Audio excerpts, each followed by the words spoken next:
আসসালামু আলাইকুম বন্ধুরা, আজকে আপনাদেরকে দেখাবো আমি গরুর মাংসের ভর্তা। সেজন্য আমি নিয়ে নিয়েছি কেটে গরুর মাংস, নিয়েছি আমি পেঁয়াজ কুচি, রসুন ছিলে নিয়েছি, নিয়েছি আদা কেটে, নিয়েছি কালো জিরে, নিয়েছি শুকনো মরিচ আর নিয়েছি কাঁচা মরিচ।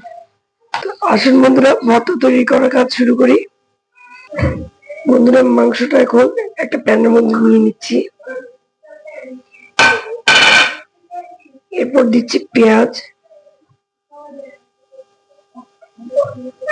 দিয়ে দিয়েছি পেঁয়াজ, দেখেন রসুনের কোয়াগুলো দিয়ে দিচ্ছি, দিয়ে দিচ্ছি আদা কাটা,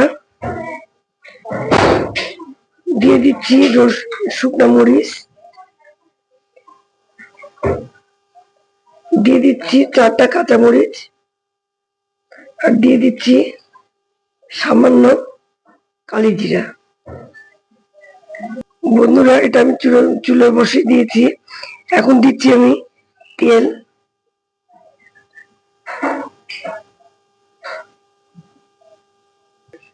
এটা যে আমি দিলাম এটা সরিষার তেল, আপনার ইচ্ছা করলে সয়াবিন তেল ইউজ করতে পারেন। দিয়ে দিচ্ছি লবণ,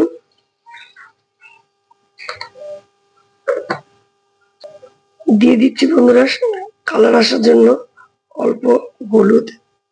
এখন আমি এটা মেখে নেব। চুলো জালটা ধরে দিয়েছি, এখন আমি এটাকে ভালো করে মেখে নেব। মেখে নিয়ে সামান্য পরিমাণ পানি দিব, দিচ্ছি হাফ গ্লাস পরিমাণ পানি সেদ্ধ হওয়ার জন্য। আবার নাড়া দিয়ে নিলাম। এখন আমি এটাকে ঢাকনা দিয়ে ঢেকে রেখে দেবো।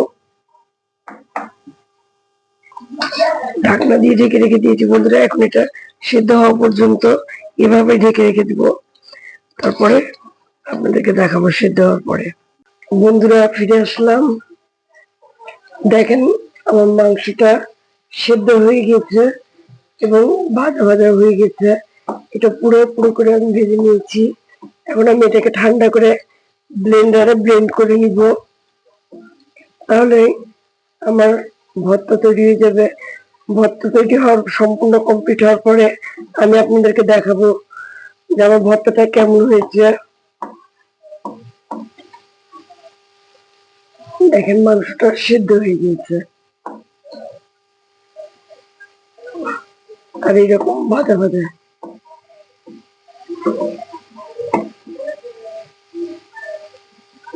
আমি এখন চুলো বন্ধ করে দিচ্ছি। বন্ধুরা দেখেন আমি এটা একটা মিক্সিং বলে নিয়ে নিয়েছি। এটাকে এখন আমি ব্লেন্ড করে নিব।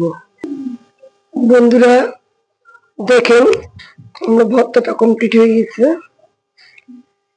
কতটা লোভনীয় হয়েছে ভর্তাটা, আর এতটাই মুখরোচক, নিমিষে চোখের পলকে 1 প্লেট ভাত খেয়ে ফেলতে পারবেন এই ভর্তায়। অল্প সামান্য মাংস দিয়ে কতগুলো ভর্তা এসে দেখছেন। আপনাদের যদি ভালো লেগে থাকে আমার ভিডিও, তাহলে অবশ্যই লাইক দিবেন, কমেন্টস করবেন, ফলো দিবেন আমাকে, আর আমাকে সামনে এগিয়ে যেতে সাহায্য করবেন আপনারা।